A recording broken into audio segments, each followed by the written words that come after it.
Ignacio Ramonet, director de Le Monde Diplomatique, autor, entre otras obras, de Fidel Castro, biografía a dos voces. Bienvenido a los estudios de Radio Nederland. Buenos días. Buenos días. Profesor Ramonet, tras 100 horas de entrevista con Fidel Castro y muchas horas más de reflexiones, ¿a qué conclusión llega cuando se le pregunta o cuando se pregunta usted mismo sobre el estado de salud de la revolución y el proyecto político liderado por Fidel Castro?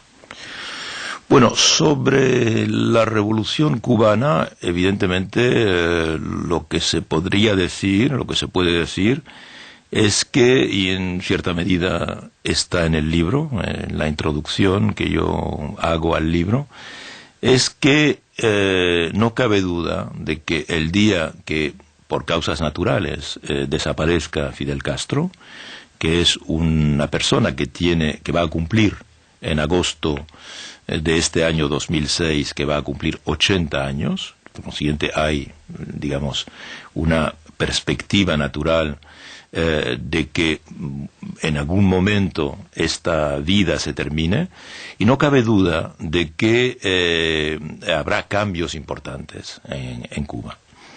¿Qué cambios se producirán en Cuba? Personalmente no soy de los que creo, como ha habido muchos análisis que se han hecho, yo creo, de manera demasiado rápida, diciendo, bueno, el día que desaparezca Fidel Castro, en Cuba ocurrirá exactamente lo que ocurrió en la Unión Soviética, con el derrumbe del socialismo, lo que ocurrió en Yugoslavia, etcétera. No creo que en Cuba el sistema, digamos, el régimen se derrumbe de esa manera. ¿Por qué razón no lo creo? Primero porque, aunque no les guste a aquellos que critican permanentemente a la Revolución Cubana, la Revolución Cubana, según los observadores más serios y más objetivos, tiene el apoyo hoy día, sigue teniendo el apoyo de una mayoría de la población cubana, que puede estar disgustada por tal o cual disfuncionamiento, etcétera, pero hay una mayoría que sigue apoyando. Segundo, la Revolución Cubana no tiene la historia de los regímenes de Europa del Este, por ejemplo. No ha habido un régimen extranjero, una potencia extranjera que ha establecido el socialismo en Cuba. El socialismo se ha establecido, digamos, por generación autónoma, porque como resultado de una historia y esencialmente como oposición a una dominación norteamericana del país. El régimen cubano en gran parte es un régimen, digamos, de afirmación nacionalista, de afirmación soberanista. Es una manera de querer no ser norteamericano, y no ser norteamericano por la fuerza. Entonces, esa manera de querer seguir siendo cubano es lo que el régimen ha protegido bajo su aspecto, evidentemente, socialista. Entonces, se producirán cambios porque es indiscutible que en el ámbito de la Revolución Cubana no hay hoy día ninguna personalidad que tenga, digamos, las características de Fidel Castro. El carisma. Fidel Castro es una personalidad que reúne en su persona, yo diría, 4 funciones. Es, primero, el fundador de la revolución, el teórico de la revolución, el fundador de la revolución. Es el jefe militar vencedor, no solo es un intelectual que teoriza el tipo de lucha que hay que llevar a cabo contra la dictadura de Batista y contra sus aliados de Batista, Estados Unidos, sino que es también el jefe militar que conduce la guerra que le lleva a la victoria. Tercero, es evidentemente el jefe del Estado, del Ejecutivo, de ese gobierno de Cuba desde hace casi 46 años, desde el triunfo de la revolución, ¿verdad? Y por otra parte es el líder carismático, es decir, aquel que reúne casi de una manera un poco mística las diferentes cualidades del conjunto de la sociedad cubana. Por consiguiente, ese tipo de líder, evidentemente la revolución ya no lo puede producir. Su autoridad, digamos, intelectual, histórica, etcétera, no hay ningún otro líder, porque ya las personalidades de su generación no son tan abundantes, ya no quedan tantos de aquellos que participaron, digamos, en el asalto al Moncada, en el 53, en el desembarco del Granma, en la guerra de guerrillas, y luego en las diferentes etapas de la historia de la revolución. Él le confiesa a usted que todas las esperanzas de su relevo generacional las cifra en esta cuarta generación que nace después de la Revolución Cubana. Exacto. Y lo que es interesante es que mucha gente cree que Fidel Castro no habla de su sucesión, digamos, o de lo que ocurrirá en Cuba después de él. Y esto es falso, ¿verdad? En esta conversación él aborda este tema de manera muy, digamos, muy racional. ¿Y qué dice?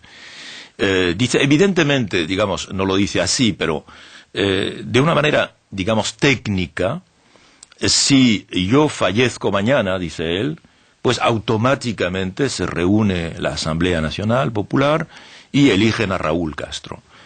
No porque es el hermano de Fidel, sino, evidentemente es el hermano de Fidel, pero sobre todo porque es el único, quizá, hoy día, en ejercicio de cargo, que ha tenido esta experiencia de la que hablábamos, es decir, estaba en el asalto al Moncada, quizás sea el único vivo aún, aparte de Fidel, que tenga esa trayectoria. Estaba en el asalto al Moncada, estaba en la guerrilla, estaba en el Granma, y evidentemente ha pasado todos los periodos de la revolución como jefe militar, además. Estaba en Girón, en la playa, Bahía de Cochinos, etcétera.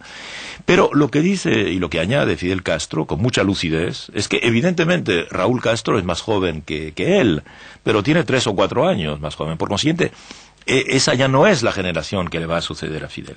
La generación, dice él, en definitiva, que quien le va a suceder a él, más que una persona, es una generación. ¿Qué generación?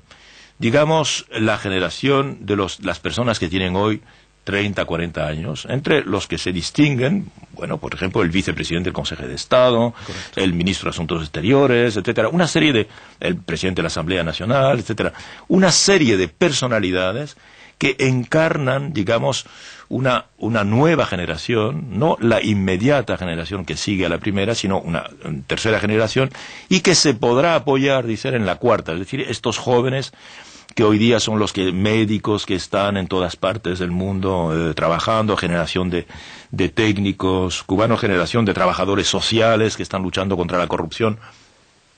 Ahí es donde él ve, digamos, en esa tercera y cuarta generación, después de la revolución, ahí es donde él ve que va a surgir una generación diferente. Evidentemente, la revolución cubana, después de Fidel Castro, no estará organizada en torno a un líder. Eso es lo que está diciendo él. No estará organizada en torno a un líder. Que en definitiva, esta organización en torno a un líder, como lo explica él, es una circunstancia histórica. Eso lo ha querido la historia. Pero la revolución no está organizada para, digamos, organizarse en torno a un caudillo, a un jefe, a un líder. Esto es un periodo histórico. Está organizada para estar dirigida colectivamente. Sería el segundo paso histórico precisamente de la revolución, si se concreta efectivamente este paso de la muerte de Fidel al relevo generacional. Yo, si quiere usted, yo diría algo más que no está en el libro, evidentemente, que Fidel no dice, pero yo le diría que en una etapa posterior, después de que Fidel Castro desaparezca, digamos, yo pienso que la revolución se organizaría como dice él, de otra manera, pero la cuestión del líder hoy día, yo pienso para América Latina basta con ver la dinámica que tiene hoy día, digamos, la reflexión progresista, la dinámica progresista de América Latina. Hoy día el líder de la América Latina progresista, de izquierda, que estamos viendo avanzar, como lo hemos visto en Brasil, en Bolivia, o en Perú, o mañana en Nicaragua, o en México, etcétera, es el presidente Chávez de Venezuela, presidente democráticamente elegido, etcétera, pero que representa una generación diferente. Entonces, por consiguiente, no estamos hablando, evidentemente, de una articulación directa, pero estamos hablando de que si hay un líder mañana para esta dinámica latinoamericana, es posible que Chávez ya encarne ese liderato y que una revolución como la cubana, el régimen cubano, se organice de otra manera y no en torno a un líder. Por lo menos es algo que algunos politólogos avanzan hoy como, digamos, dinámica y perspectiva. ¿Se refirió en algún momento Fidel Castro a lo largo de estas 100 horas de conversación con usted precisamente sobre este tema, el relevo generacional de él, pero ya no a nivel interno de Cuba, sino a nivel latinoamericano? Tomemos el caso de efectivamente del presidente Chávez en Venezuela, la llegada de Evo Morales a la presidencia. No, él no habla de esta perspectiva, ¿verdad? Porque cada país tiene sus legitimidades, tiene su historia y tiene, por consiguiente, sus líderes, pero evidentemente hay un capítulo del libro que está consagrado a América Latina hoy, ¿verdad? Y en la que él hace un gran hincapié primero en su gran admiración por el presidente Chávez.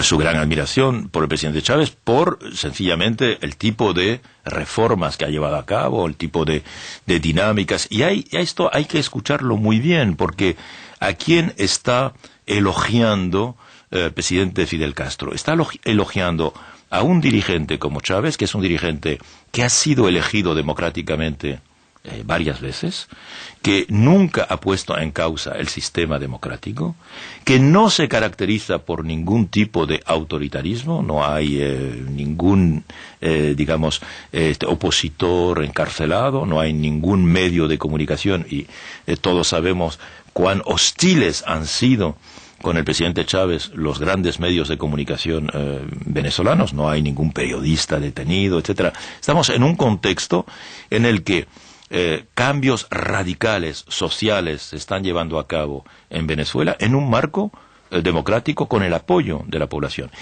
Este es el dirigente, en el que Fidel Castro ve, él no lo dice así, pero un observador puede decirlo, una especie de hijo espiritual, ¿verdad?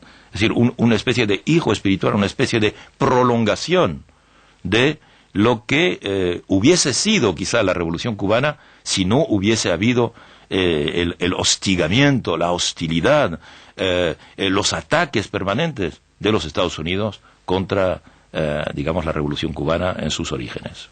Profesor, cada pregunta que usted le plantea a lo largo de estos 100 minutos de conversación con Fidel Castro, 100 horas de conversación, con Fidel Castro, cada pregunta que usted le plantea es una pregunta que le permite a Fidel ir tejiendo poco a poco su historia personal, la historia, su visión sobre la revolución, su formación, etcétera.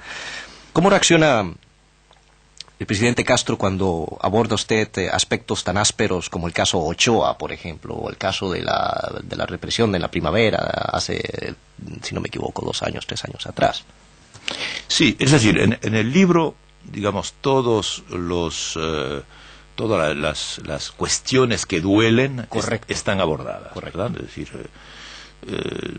desde el principio de la revolución, los fusilamientos que hubo después de la revolución, la persecución contra los homosexuales, la discriminación hacia los negros que ha podido haber, que puede aún haber, etcétera, evidentemente la represión contra intelectuales, el caso Valladares, el caso Ochoa, el caso Raúl Rivero y los disidentes arrestados, los fusilamientos, todo eso fue en la primavera del 2003, es decir, hace exactamente 3 años, la pena de muerte, el mantenimiento de la pena de muerte, en fin, todos los aspectos más criticados de la revolución están abordados en el libro, están abordados en la conversación, y uno de los objetivos de este libro que yo había evocado con él era precisamente que él hablase de estas cuestiones, que son cuestiones evidentemente que una parte importante de la opinión pública se plantea.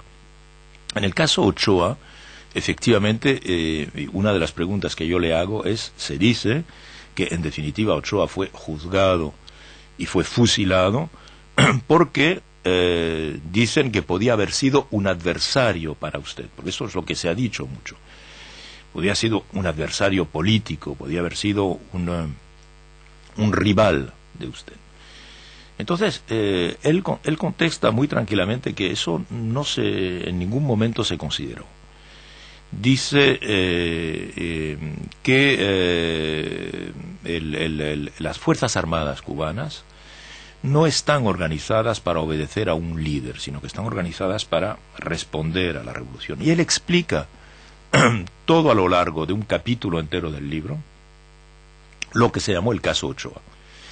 Y evidentemente yo también expliqué en la introducción del libro que el objetivo de esta conversación no era polemicar con Fidel Castro, porque yo solo soy un periodista, no soy un estadista. No tengo vocación a polemicar con el presidente Fidel Castro. Mi misión es de plantear preguntas y que él la responda. Que él responda, que dé su versión, es su versión. Los que no están de acuerdo con esa versión pueden escribir sus propias tesis, pero por lo menos que escuchemos su versión, que no se ha dado. Entonces, él explica de qué manera esta cuestión en realidad se trataba, y lo dice, yo creo, en todo caso, lo dice de manera relativamente constructiva, en todo caso no agresiva. Dice que, en resumidas cuentas, que un grupo de líderes de la revolución, entre los cuales estaba Ochoa, había montado un sistema en favor de la revolución, y no en contra de la revolución, un sistema para ayudar a la revolución, que necesitaba divisas a causa del embargo, y este sistema consistía en vender productos cubanos, ron, azúcar, etcétera, para obtener dólares y con esos dólares comprar piezas de recambio. Pero en un momento, este grupo, que estaba organizado y que había creado ya una especie de contrabando, tanto de elementos de Angola como de elementos de los que hablábamos, tuvo esta idea increíble de vender droga, de servir de intermediario al grupo Escobar para vender droga a través de Cuba hacia los Estados Unidos. Claro, dice Fidel, esto era un caso de traición importante, porque si los Estados Unidos, que ya tenían idea de esto, y sabíamos que tenían idea de esto, porque nosotros estábamos informados de ese caso, se enteran, evidentemente es un pretexto para acusar a Cuba de estar en el tráfico internacional. Entonces, esta es la explicación que él da. Yo no digo que sea la explicación total, digo que es la que él da y que evidentemente él explica con mucha coherencia. Profesor Ramonet, un último punto y ya con esto cierro la entrevista respecto de su nuevo libro, Fidel Castro, una biografía a dos voces. Todo libro, como usted sabe, de Fidel Castro viene siempre preñado de algún tipo de polémica. Su libro tampoco es la excepción, no escapa a esta regla. ¿Cuál es la naturaleza de las críticas y acusaciones a las que se enfrenta en este momento? Bueno, la primera crítica, un extracto de este libro se publicó en un diario de España que se llama El País, acompañado con una foto en la que estoy yo con Fidel Castro durante las conversaciones. Y debo añadir que además algunos de estos libros que están aquí se están vendiendo con un DVD en el que hay una parte de las conversaciones. Pero cuando se publicó esa foto, algunos dijeron primero que era un fotomontaje, evidente, que esa foto, bueno, se veía bien que era por una parte de Fidel Castro sentado en su silla, por otra parte yo, y que esto se había pegado, vamos. Otro elemento, otra acusación fue que era obvio que era una falsa entrevista, porque hay pruebas más que demostradas de que Fidel Castro está muerto desde hace ya meses y que por consiguiente no puede dar entrevistas.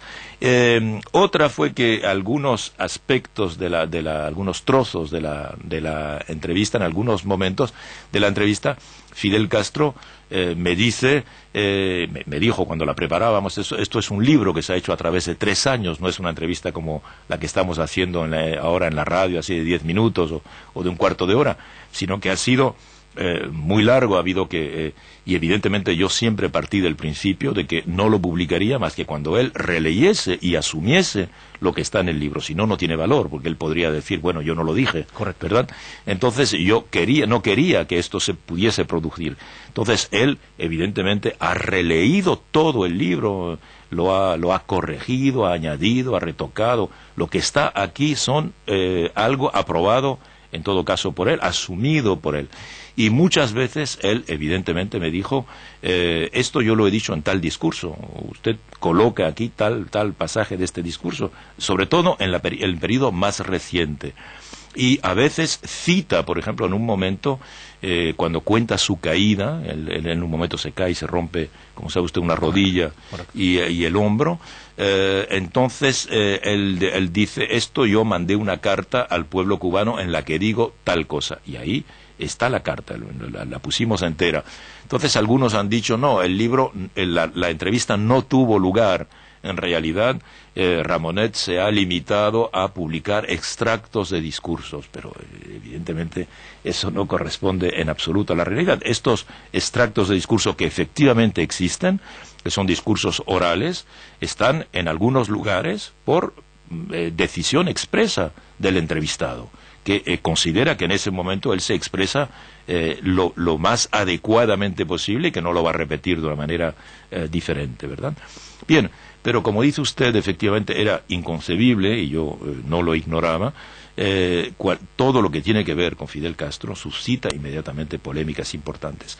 Lo que es importante de este libro, yo diría, es que en el momento de la vida de Fidel Castro, digamos en víspera de sus 80 años, yo creo que es un balance de una vida, es decir, que él nunca en su historia ha consagrado tanto tiempo a contar todas sus experiencias, a dar su versión de todas sus experiencias. El libro tiene más de 650 páginas, recorre absolutamente toda la biografía de Fidel Castro. Es posible que haya carencias, es posible que haya cuestiones no abordadas. En todo caso, yo deseaba abordarlas todas. En ningún momento, ni siquiera él vio las preguntas, en ningún momento él excluyó tal o cual tema de la conversación, es decir, yo no me he sentido en ningún momento presionado para no abordar, y toda persona que leerá el libro con un mínimo de objetividad verá que las cuestiones están todas evocadas, y creo que la importancia es esta, es decir, en un momento importante de la vida de una personalidad que tanta experiencia política tiene, es el último gran dirigente mítico de la política internacional. No hay otros en ninguna parte del mundo que tengan esa experiencia.